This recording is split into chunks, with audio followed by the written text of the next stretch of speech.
right. Well, good morning, good afternoon, good evening, everyone, and welcome to the world's most exciting classroom. My name is Joe Grabowski. I'll be your host for today. We are on episode 58 of the world's most exciting classroom, and things are just going to get busier from here. We still have a lot of the world to cover, a lot of live events, and starting next week, we'll be doing 2 events a week as we start to do events geared towards the other side of the world. So bringing in classrooms in places like Australia and New Zealand, as that's where the ship is going to be for the next little while. So we want to make sure that we're reaching classrooms over there as well. So things are just set to get even busier at the world's most exciting classroom. I'm going to share my screen really quickly here. There isn't really a lot to update.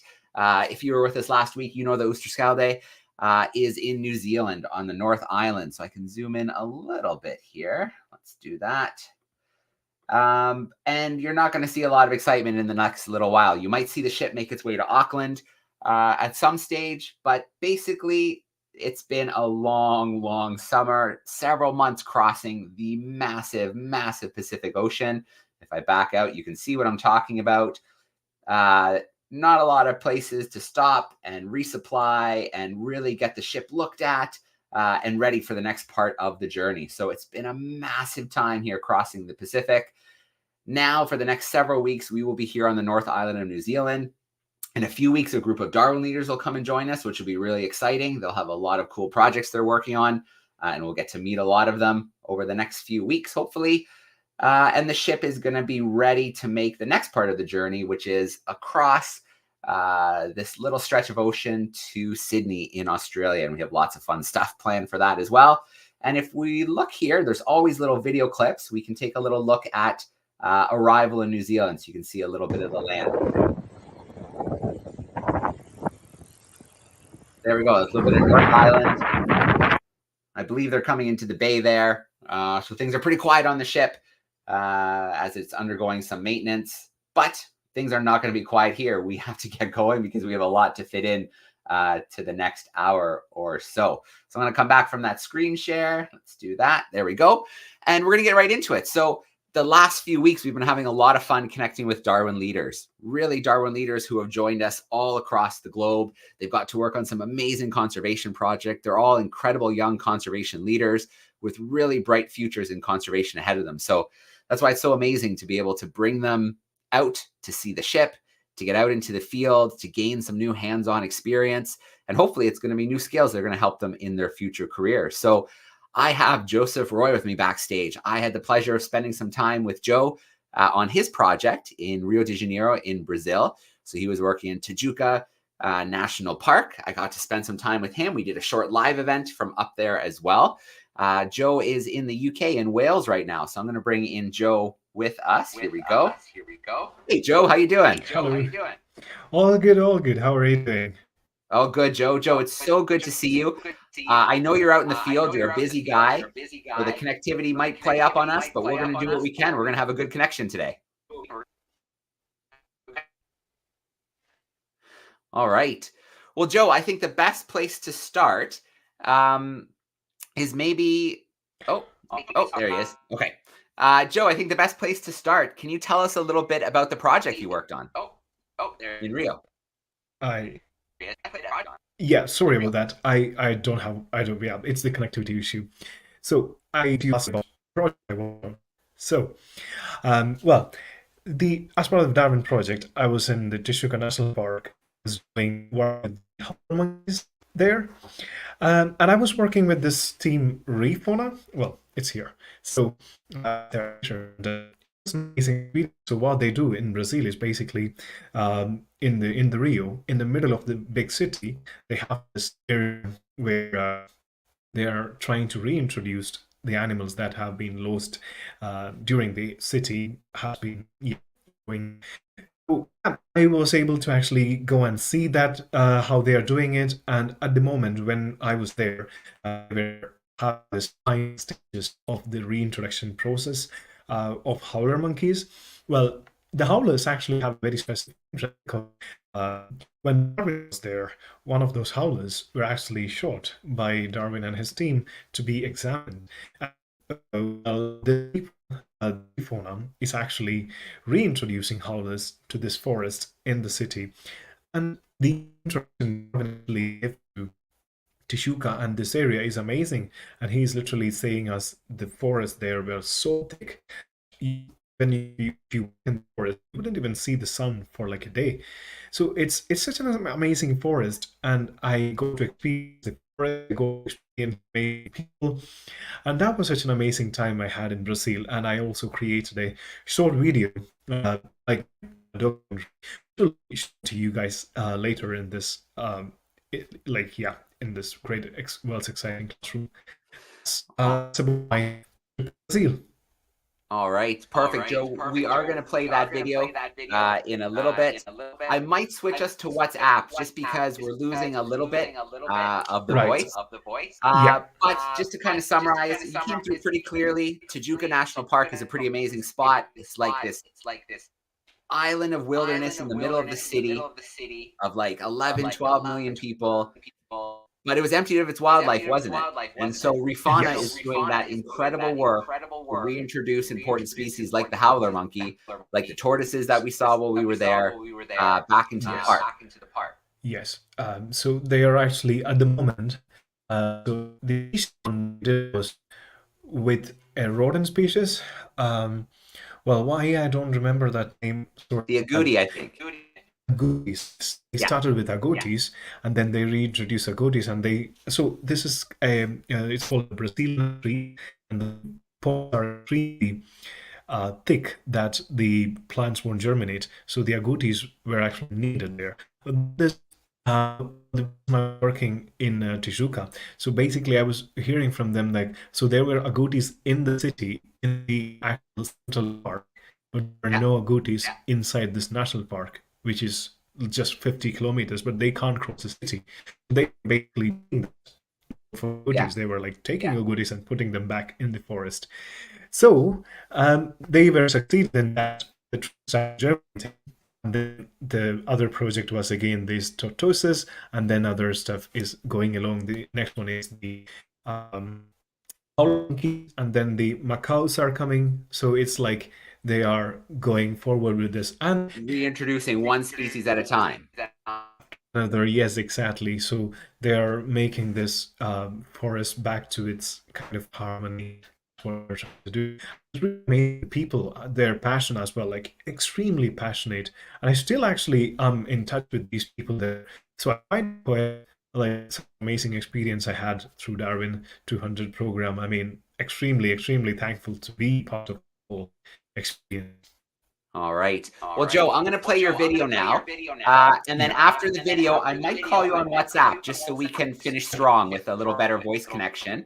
Wonderful. Let's take a look at the video. You're going to get a chance to see really how this park is hemmed in, how beautiful of a location it is, and get a taste for some of the work that Marcelo and his team is doing there.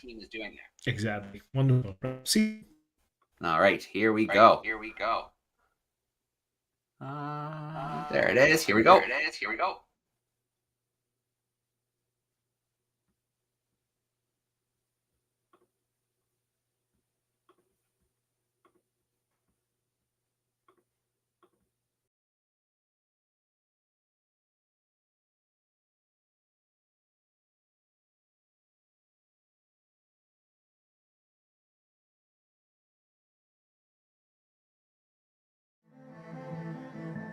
Rio de Janeiro, one of the most iconic cities in the world, bustling with more than 6 million people.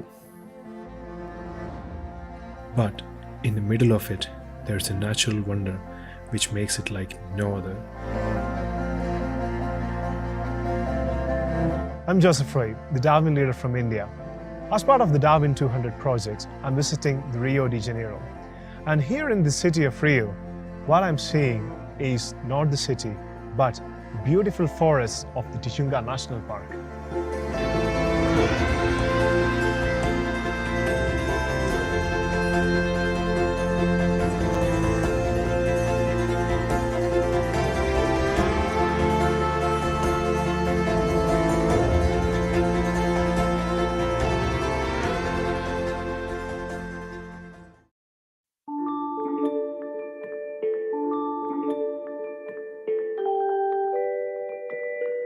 The Tijuca National Park is a neotropical rainforest that is situated in Rio de Janeiro. Once part of the Atlantic rainforest, now it has become an isolated patch due to the urban sprawl.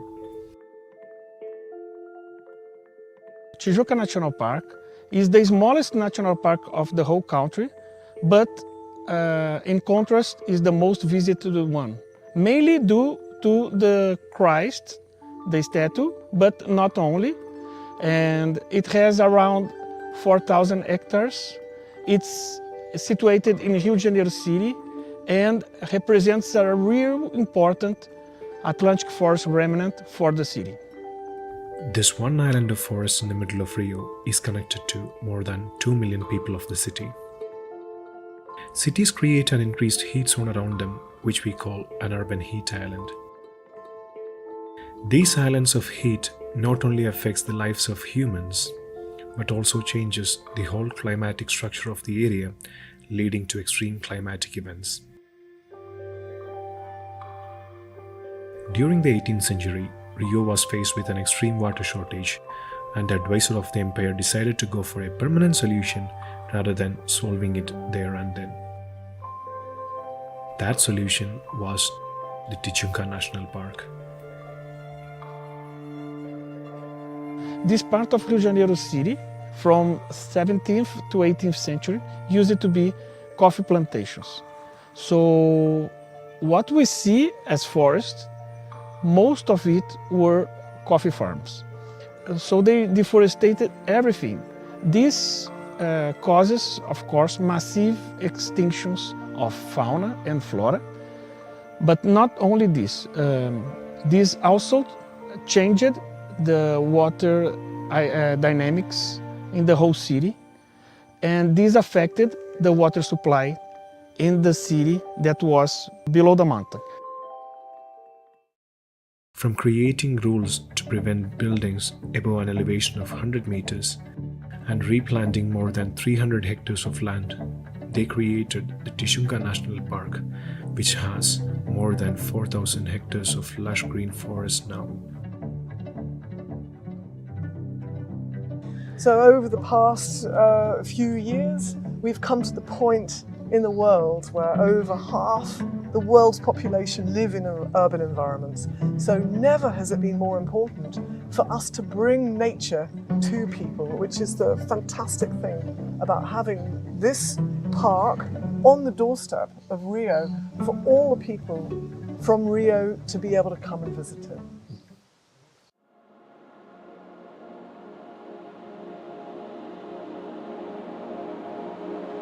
Atlantic forest biome was the most occupied biome in the whole country, because the Portuguese started their colonization by the coastal part of the country. Nowadays we have 80% of the remnants has less than 50 hectares. So most of them are really small, and they are islands of forest surrounded by agriculture or urban matrix. And this causes massive defaunation in those areas. So nowadays we have some forests that have no fauna inside, or at least the biggest fauna is missing. If you consider the mammals, Tijuca National Park has 1/3 of the expected species that should be here if you don't have this island of forest. This defaunation causes what we know as empty forest syndrome. When we see a forest, we think about tall green spaces. Especially in a city, people go there to get away from the noises of the town. While the forest can be places of tranquility, Tijuca was missing a major part that makes a forest what it is. It was the concerted harmony of life which creates, consumes, and rejuvenates each of its links. And this is when Refauna decided to make a change to the situation.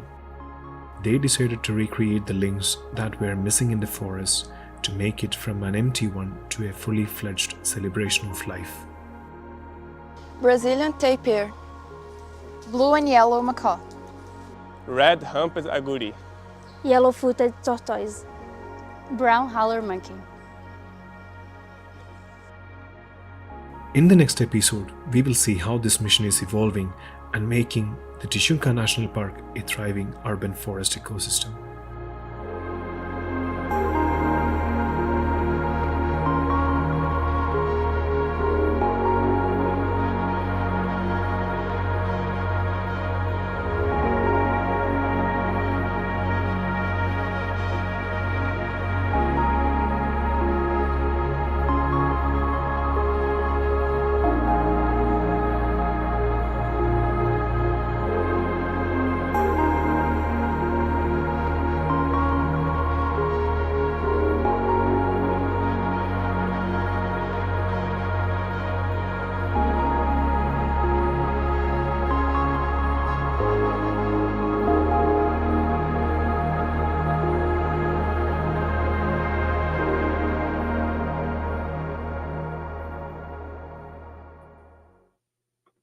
All right, so pretty amazing spot that Joe got to spend his time with Marcelo and his team. I was really lucky to get to go up there and visit them, see the park, see the project, meet the howler monkeys that they were releasing into the wild shortly. Joe, are you still there? Yep, I am here. Okay, perfect. So while we were on break watching the video, I switched Joe to WhatsApp because I think we'll get a little better sound with Joe on WhatsApp. But at the end, we'll have him wave to us from his camera before he goes. So, Joe, you know what Marcelo said was pretty impactful, that the park is, you know, like empty park syndrome. Like it's an empty park that needs to be refilled. Tortoises, agoutis, howler monkeys. Why were species like that chosen first? So why, sorry, just a clarification. So why those species go first? Yeah, like why are those, what's important, what is it that's special about those species that led them to be the first choice? Right. So I think it has to come with two decisions mainly.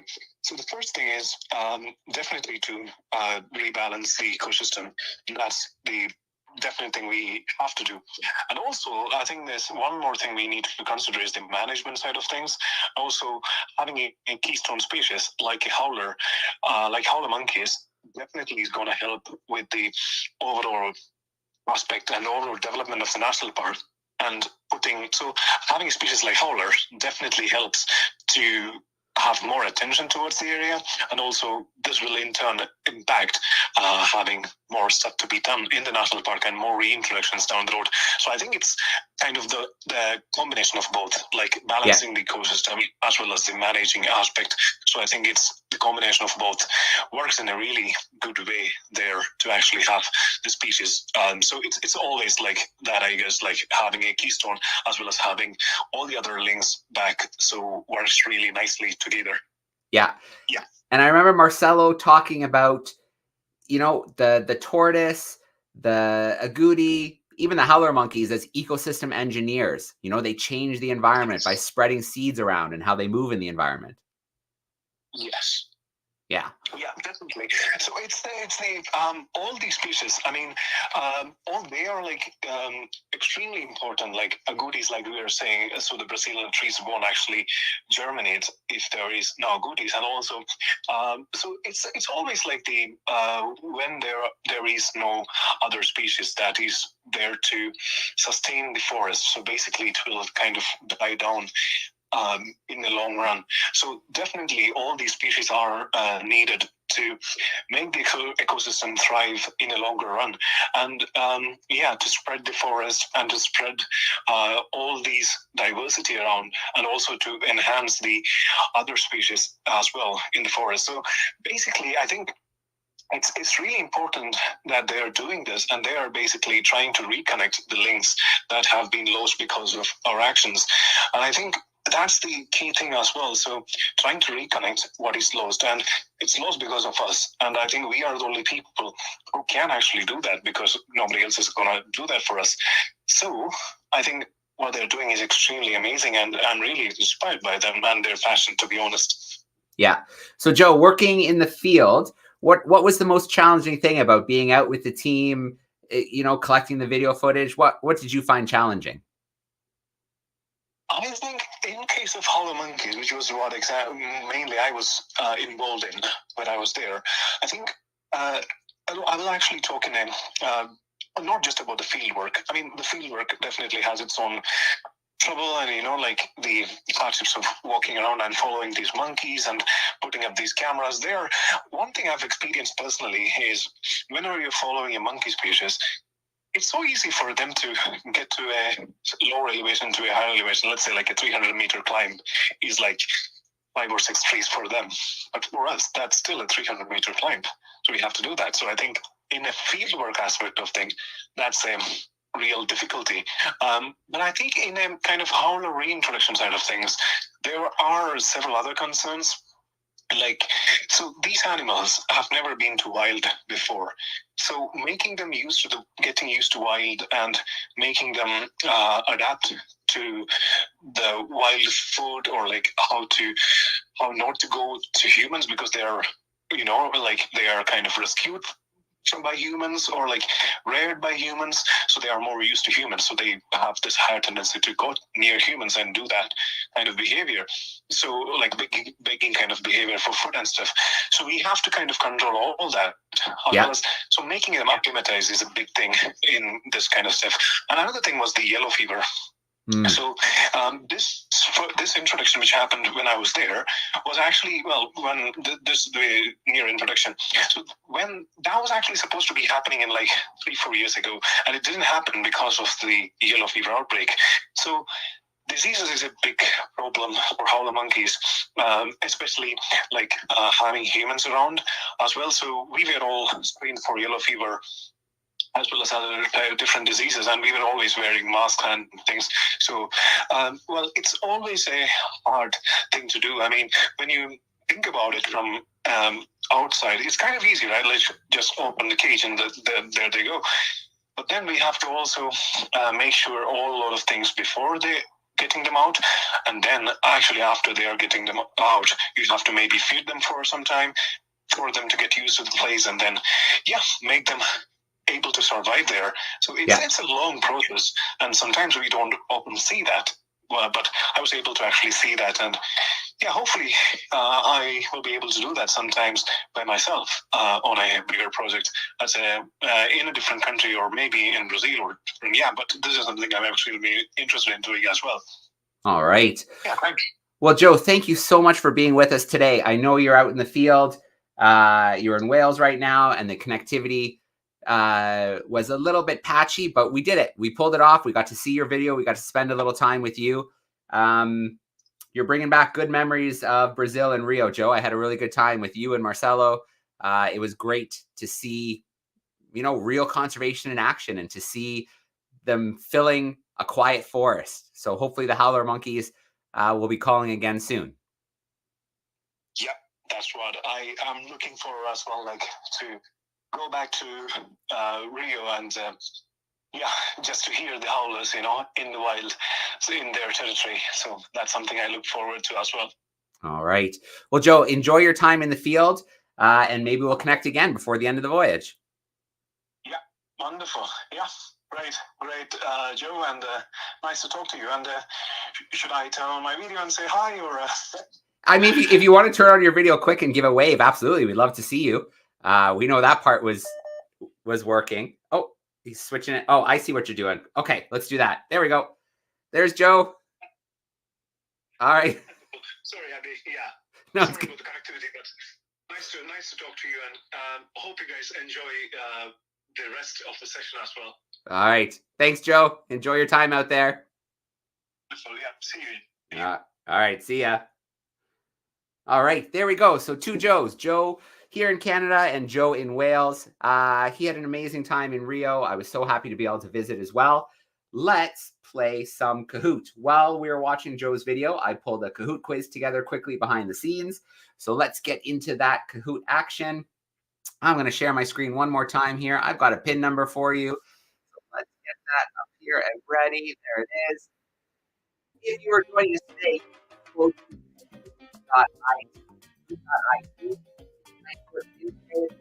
Kahoot.it. Today's pin is 46443. So we'll give a couple minutes to get some classrooms in here with us. 46443. Remember, there is an Amazon gift voucher on the line. So we'll take a few minutes and get a few classrooms in. While that is happening, I will just run quickly down the run of show for the rest of today's event. So after we have our Kahoot, we will do our experiment. So we'll take a look at our wormery experiment from a couple of weeks ago. Then we are going to take a look at a little expedition I was on in the Rocky Mountains. So I have some great pictures and video to share from that. And then we'll wrap up with our curiosity of the week. So like I said, we may not be able to connect with the ship because it's in maintenance right now, but we are still going to have a great event together, jam-packed. So today's Kahoot quiz has 4 questions coming your way. You have 20 to 30 seconds, depending on the type of question, to get your answer in. From there, the quicker you put in the right answer, the more points you're going to get. And then if you're tuning in from home, there's a QR code. So maybe you have a tablet or something like that handy. You can jump in and join us by scanning that QR code, or go to kahoot.it and put that game pin number in. So it looks like we have about 7 or 8 classrooms in with us right now. I'm going to give it about 10 more seconds, and then we are going to jump into this live Kahoot.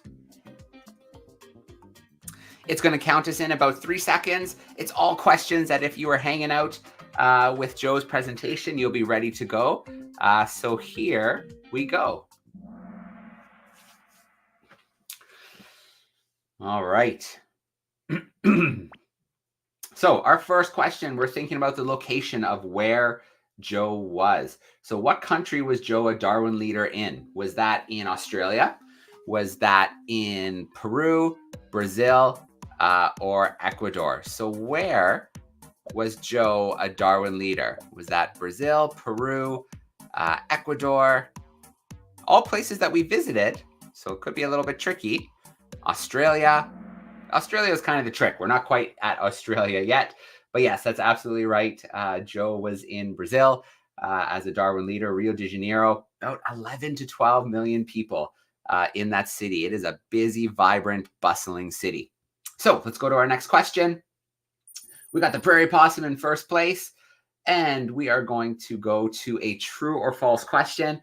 Tijuca National Park is the least visited park in Brazil. Is that true or false? The Tijuca National Park is the least visited park in Brazil. So you have a few more seconds to get your answers locked in. Tijuca, is it the least visited national park in Brazil? All right. That's absolutely false. As we learned from Joe, it is the most visited park in Brazil. And that's not surprising, since it's a national park surrounded by a city of millions and millions of people. All right. Adorable Bobcat has slipped into first place. Let's go to our next question. It is another true and false question. Charles Darwin visited the area around the national park. Is that true or is that false? Did Charles Darwin visit the area around Rio de Janeiro, around Tijuca National Park? You have a few more seconds to get something locked in. And then we'll take a look and see what that answer was. All right. So that is absolutely true. Charles Darwin did visit the area. There's actually a story about him shooting 2 howler monkeys and, collecting those specimens as part of his natural history collection as he went around the world. And so that story is kind of used as evidence that howler monkeys were in the area at one stage. And that's one way that the team at Refauna knows that howler monkeys need to be reintroduced back into the park. So that's kind of cool. All right, Adorable Bobcat holding down that top spot. We have one more to go. It is a quiz question. Which species is not being reintroduced to the park? So you have to think a little bit about what Joe and I talked about. Is it agoutis, jaguars, tortoises, or macaws? So agoutis, jaguars, tortoises, or macaws. So which one is not being released back into the park? Got a couple more seconds to lock in that answer, and then we'll see who came in on top in the podium. All right, so it is jaguars. Jaguars are not being reintroduced into the park. Let's go. Well, before we go to the podium, agoutis are kind of little rodents. They run around on the ground. Joe talked about how they're in the city, but not in the national park. He talked about a type of plant that the only way the seed can spread is it's digested, the tough coating in the agouti stomach. So they're engineers of the ecosystem. They spread those seeds. The giant tortoises do the same thing.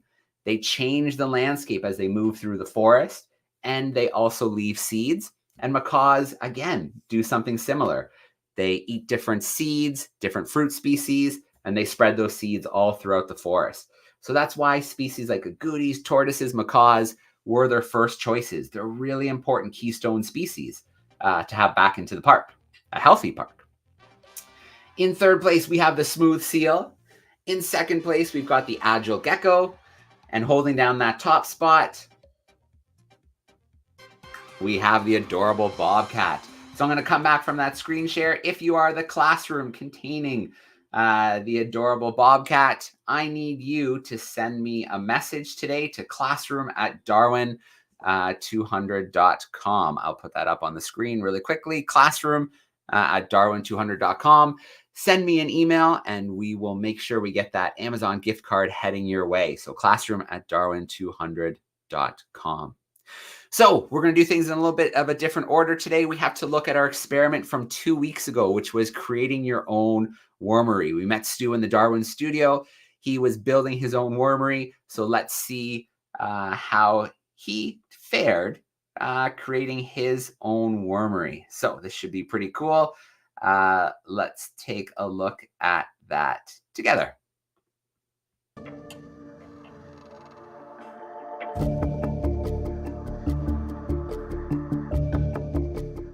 Welcome back, everyone. Well, it's been 2 weeks since I set up my little wormery to investigate Charles Darwin's work studying earthworms and the production of soil.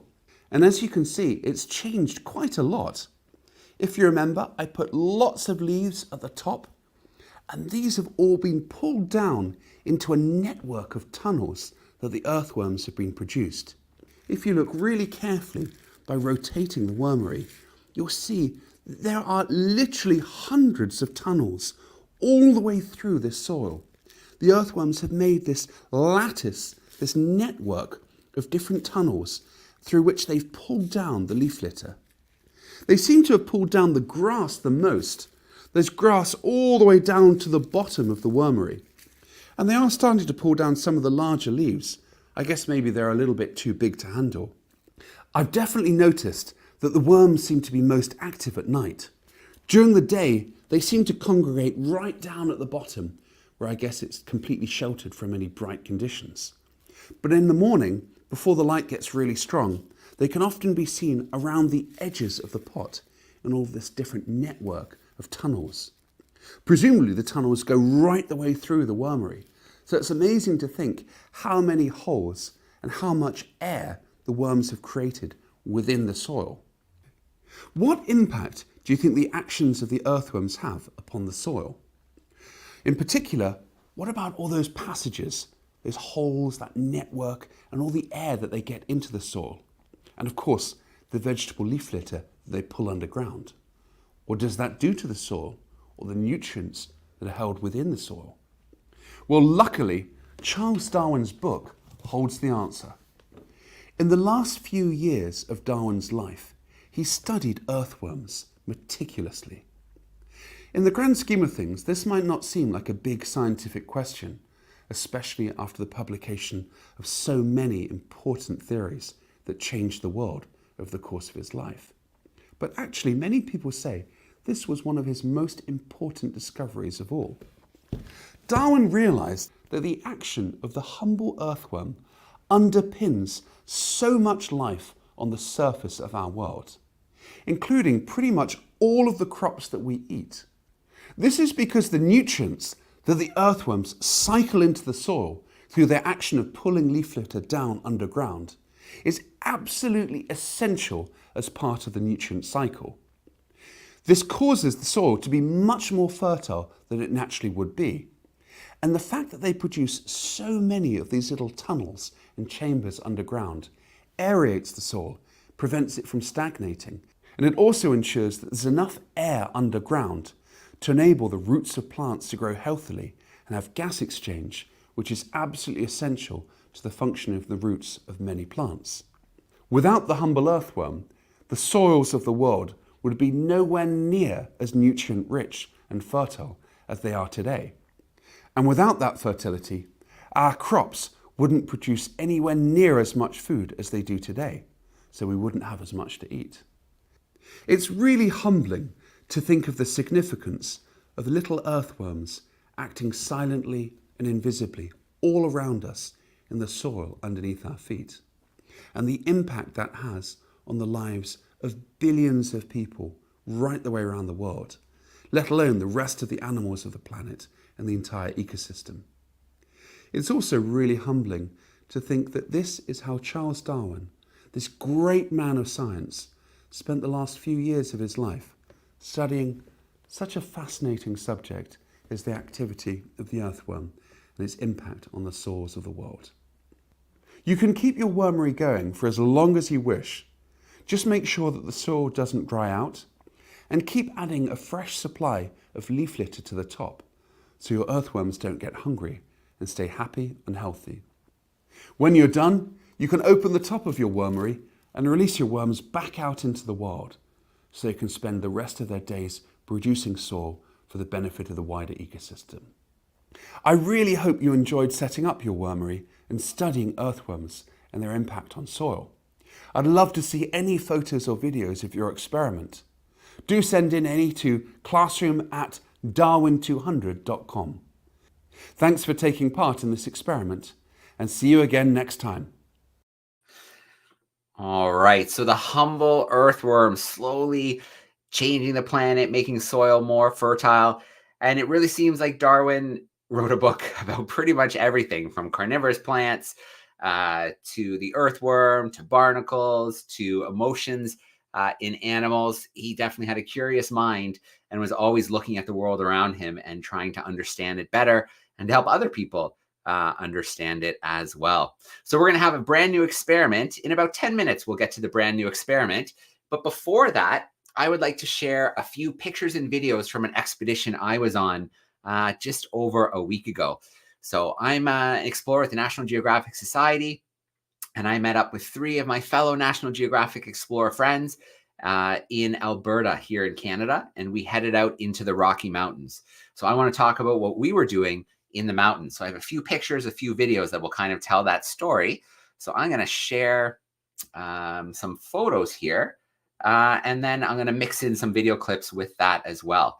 So I'm going to bring up my screen again. We'll share a window. And this should give you a little taste of where we were on the planet. Just a beautiful spot, the Rocky Mountains in Canada. This is inside Banff National Park. And this was our playground for about 6 days. We camped in the field and we were exploring river systems and streams and creeks in the area around the Rocky Mountains, this section of the Rocky Mountains. So to share a few more images here. There we go. I'm zoomed in tight. There we go. That's a better view. Oh, that's nice. Beautiful, beautiful spot. Beautiful lakes like this, lakes and rivers with this beautiful blue color. And that comes from glacier silt. There's silt in the water and the light interacts with it to give these incredible blue colors that you really don't see in a lot of places. So, like I said, the colors here, here's that blue. We had the fall leaves changing, mountains, the sky. It was a beautiful place to spend a few days. And so this was, well, it's a behind shot of the team.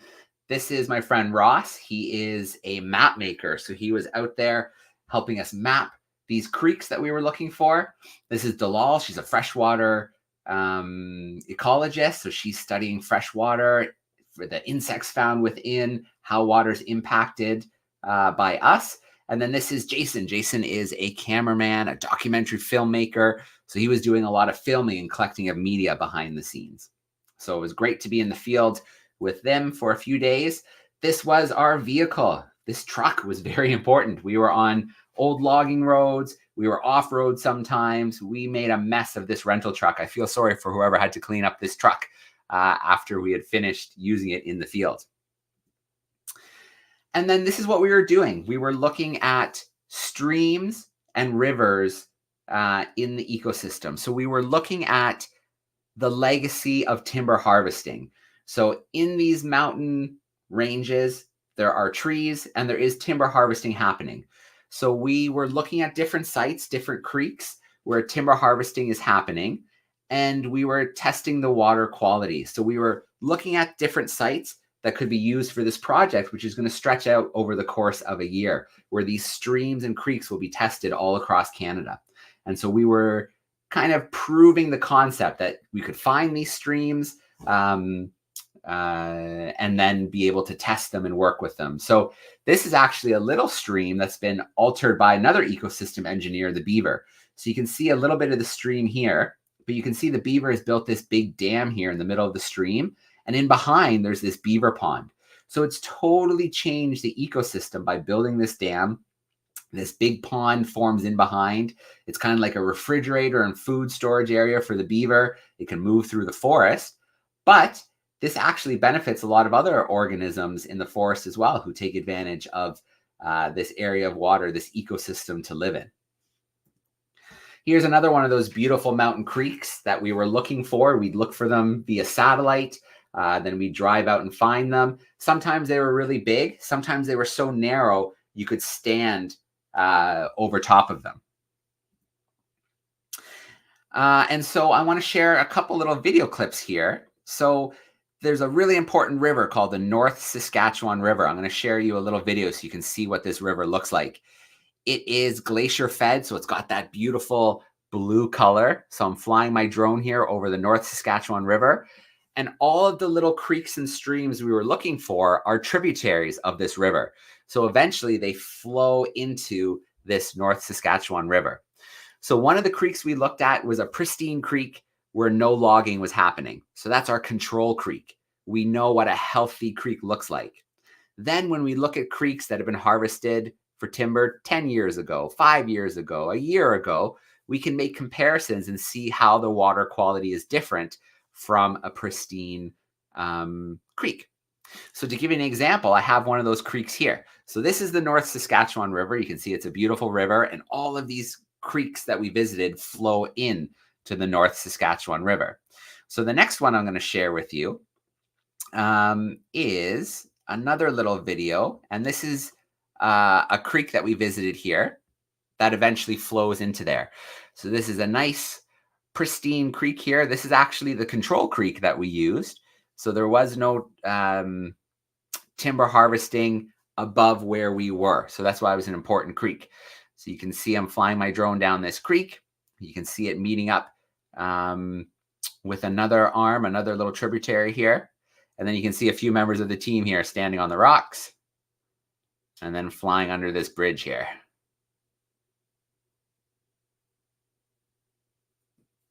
All right. And so we were also looking for evidence of this. This is some cuts. This is where they harvest the timber. So you can see areas here of kind of forested mountains and hills, but you can also see the areas where they have harvested and cleared some timber. So we're really interested in understanding how is the ecosystem, the freshwater ecosystem, affected by this timber harvesting. Obviously, we need timber. Wood is an important product, but we also need to know, is it having an impact on life in those rivers, in the streams? It's important to know that. So is it a large impact, a small impact? Is it more of an impact right when it happens? Does it recover over 5-10 years? So those are the questions that we're really trying to answer with this project. So I've got another clip here to share with you. Let's bring that up. What were we doing? Well, we were also sampling the bugs, the insects. So there's our friend Dalal, our ecologist. She's heading down into the waterway. She's got her net and she's looking under rocks, moving rocks to try and catch little freshwater insects to see how much diversity is there. Are they healthy? What's going on in those streams. So you see her there moving around a little bit and seeing what she sees. It's got a little microscope that she attaches to her phone so she can zoom right in and take a look at what she's finding in her net. In fact, I have a little video clip here I'm going to play for you. And we're going to get a little closer look at some of those insects that she was seeing under the microscope. So let's zip down to that video and let's take a look, see how she was able to focus in here.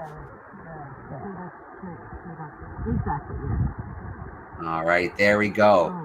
So almost microscopic to your eye. This would look to you like a little, maybe a tiny little twig, a tiny blade of grass. But then when you zoom in a little bit, you can actually see this little insect, this aquatic insect, and they are amazing indicators of the health of the river. If there's lots of them, if there's a lot of biodiversity, well, then it's a healthy river. But if there's less, if there's only a few species or we're not finding a lot, then we know it's not really a very healthy river.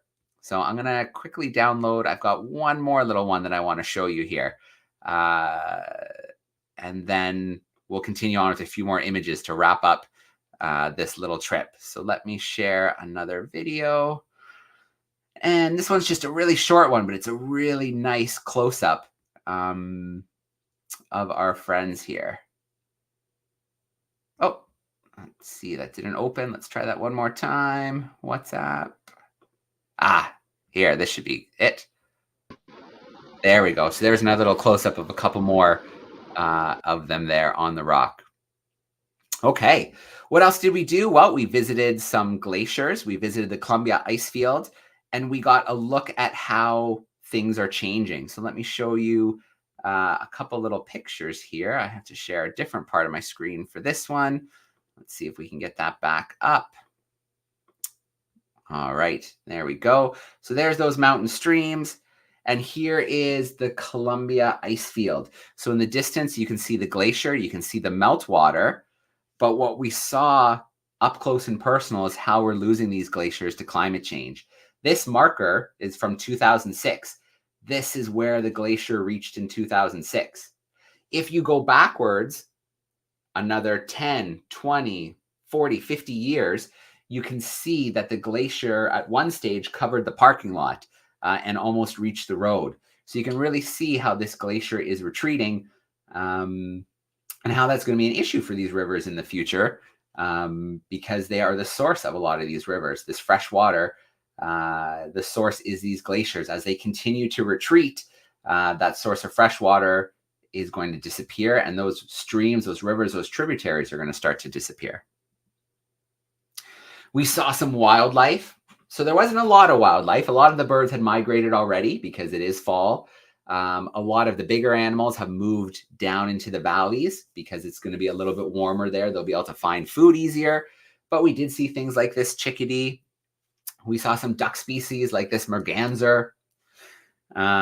We saw rabbits like these big jackrabbits that can move pretty fast. Sometimes we saw them in little city areas. Sometimes we saw them in the forest. But the real highlight had to be this guy. So I was flying my drone one morning trying to capture some images as the sun was rising. And out in the middle of the North Saskatchewan River, we came across this beautiful grizzly bear. So, you know, it was important to keep the drone away from the bear. I didn't want to scare the bear. It's important that wildlife is respected and given space, but it was amazing to have a chance to see this beautiful grizzly bear out in the middle of the river, probably looking for something to eat in the river. So that was really, really cool. And so to wrap up this expedition, I think I might have one or two more clips here. So let's take a quick look here at another clip or two to wrap things up. So we had some beautiful, beautiful campsites. So I want to show off a little bit. It was on public land. You could basically park your vehicle. This was one of our campsites. We had the beautiful North Saskatchewan River. We had the mountains surrounding us in this valley. So as you can see, this is sped up a little bit to give you a little taste of what it was like. But we camped along the side of the river. It is a beautiful ecosystem.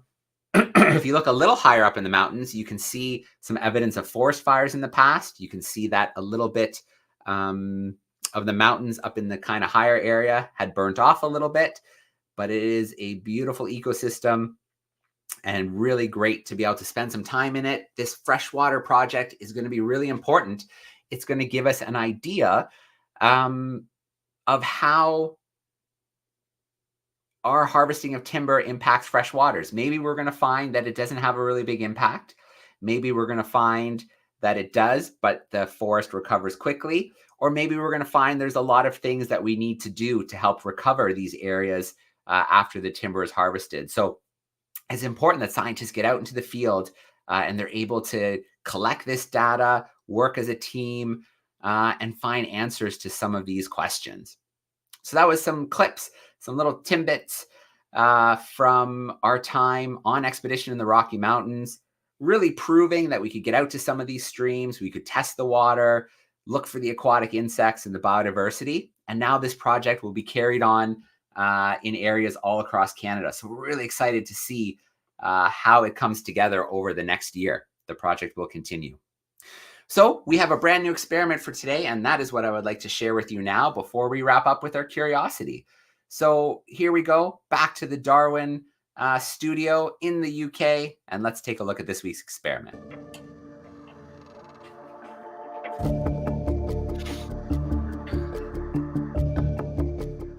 Volcanoes are one of the most awesome forces of nature. But have you ever wondered how a volcano forms? Well, in today's experiment, you can make your very own model volcano and find out. To do so, you need 2 sheets of card, such as this. They need to be pretty big, about 1 meter or so wide and about 1/2 meter or 60 centimeters long. You then need a jam jar, but you can use any kind of container or even a drinking glass. A stapler, a pen, some sharp scissors with the supervision of a responsible adult, and a piece of string that has to be about 1.5 times the height of the jam jar or container that you end up using. First, mark roughly the center of your piece of cardboard. I'll make a square right there. Then, with the piece of string that's roughly 1.5 times the length of your jam jar or container, hold one end of the piece of string with one finger on the mark that you just made and use the other hand to make a perfect circle all the way around your piece of cardboard. There we go, that's a pretty good circle. With the help of a responsible adult, very carefully cut out the whole circle. Obviously be very careful as the scissors are likely to be very sharp. Cut around our circle, look at this. This circular piece of cardboard is now going to become your volcano. Using the scissors very carefully, make a cut from one side of the circle all the way to the center point, such as this. Then carefully fold your piece of cardboard into a cone. Something roughly like that. You can make it as steep or as shallow as you wish. This cone is going to become your volcano. Then with a stapler, staple the bottom of your volcano. There we go, that's a pretty good cone. Then you need to very carefully cut the top off the cone. This is so the lava can come out of your volcano. Okay, there we go. That should do, that's the top of your volcano and where your lava is going to come out. You can then place your jam jar or container underneath your volcano. This is going to be the magma chamber. Push the cone down so the jam jar just pops just out of the top of it, a bit like that. That hole is where the lava is going to come out of your volcano. You can use your stapler again to staple the top of your volcano so the cone is held together well. Then place your jam jar underneath the cone and just push it down so the top of the jam jar or container just pops out of the hole in your cone. Now comes the fun part, to actually turn the cone into a volcano. For the next part in making your volcano, you need lots of strips of plaster of Paris. They often come in rolls such as this, but you can easily snip them down to size. About 20 or 30 centimeters in length works really well. You then need some water to activate your plaster of Paris, and later some paints and some paintbrushes.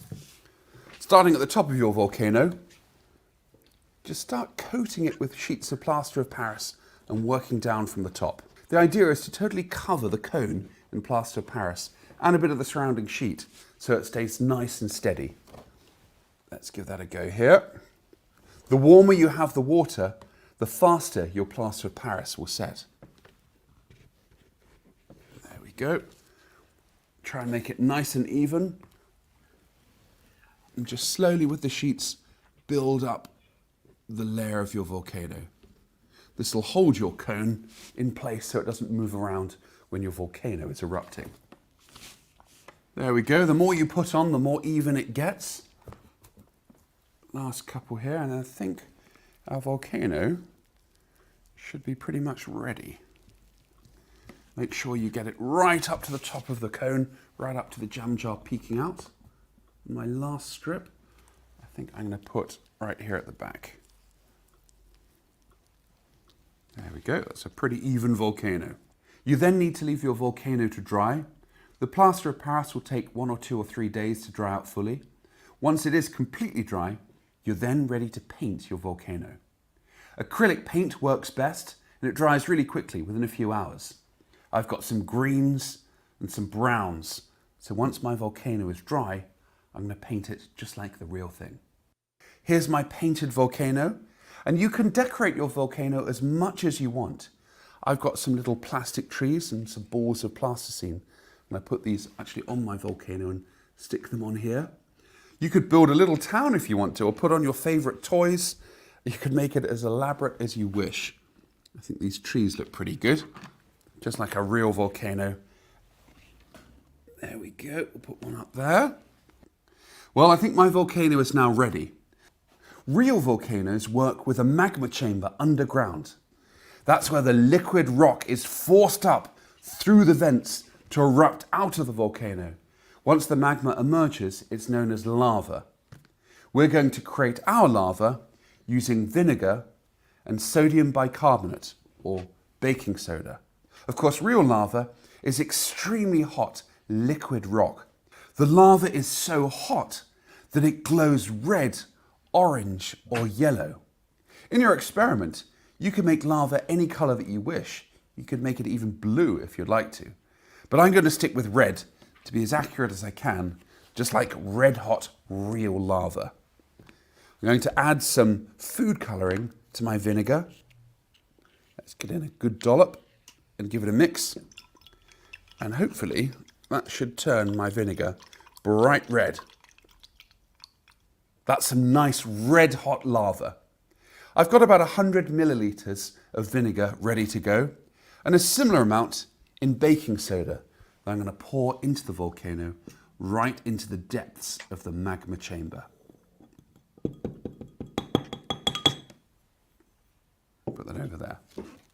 When you're ready for your volcano to erupt, pour in the vinegar into the magma chamber and watch what happens. Pay particular attention to how the lava flows. This might answer the question of this experiment, how volcanoes such as this form. Send in photos or videos of your erupting volcanoes to classroom@darwin200.com for a chance to win a £50 Amazon gift voucher prize. Join me next time to watch my volcano erupt and to find out the answer to this experiment's question. Thank you for watching, and good luck in erupting your volcano. All right, so there we go. There is our experiment. You have 2 weeks for the experiments. Try it out in your classroom, try it out at home, send in a picture, send in some video to classroom@darwin200.com. Remember, there are always some Amazon gift vouchers on the line for students or classrooms who send us in some results. You Your volcano doesn't have to look like Stu's. It can look very different. You don't have to use plaster of Paris. Use whatever supplies you have handy in your classroom or you have handy at home, and send in those results to us. Okay, we are at wrap-up stage. We have a curiosity of the week to look at from last week. So let's take a look at that one. And then we have a brand new one, which will wrap us up for today. Welcome back, everyone. Last week, I asked you to try and guess the identity of this beautiful cluster of crystals.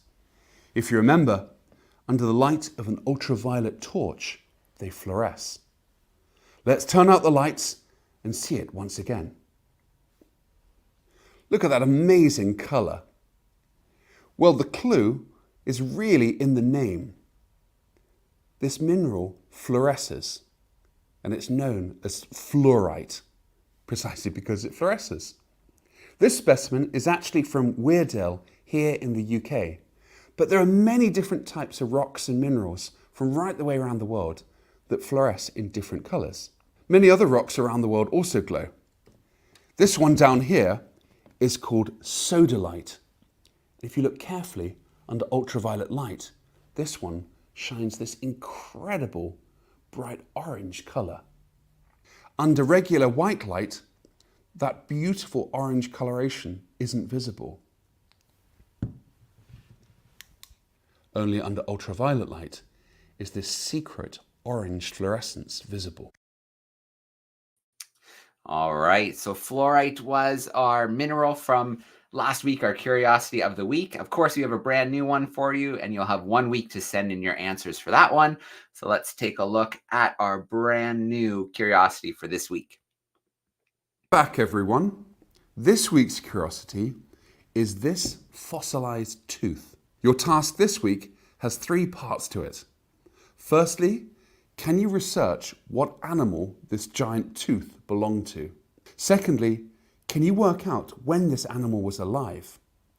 And lastly, how big could this animal become? The answers are pretty terrifying. Join me next week to find out the answers. Thank you for taking part. All right, so a little triple header there. 3 questions for you to think about. I have one here as well. This tooth, like Stu said, so we need to think about what it came from, how old it might be, and how big the creature was that had this tooth. So Stu had one over there in the UK. I have an example of one here in Canada. That's your curiosity of the week. You have 1 week to send it in to classroom@darwin200.com to answer those 3 questions. And we just might have another gift voucher for one of the classrooms that sends in their answer. Well, there we go. We're going to wrap up for this week's World's Most Exciting Classroom. Next week, we are going to have a speaker join us from Australia. She's going to talk about flying drones through whale snot. Why are you flying drones through whale snot? You're going to have to join us next week to find out. Most of our speakers coming up for the next few weeks are from Australia and New Zealand since, well, that's where the Oosterschelde will be visiting. So we'll have some speakers join us from those parts of the world. Pretty soon, we'll have our live connections again, too, as well, once the maintenance finishes with the ship. So before I let everyone go for this week, I will remind you that we wouldn't be doing anything here without our sponsors, our supporters, our partners. We wouldn't be sailing around the world. We wouldn't have the world's most exciting classroom, Darwin leaders joining us from around the world. We wouldn't have research going on board. So that's where we'll end off for today. A huge shout out to our sponsors, our partners, our supporters, without whom the Darwin 200 would never have become a reality. Goodbye for now. We'll see you again next week.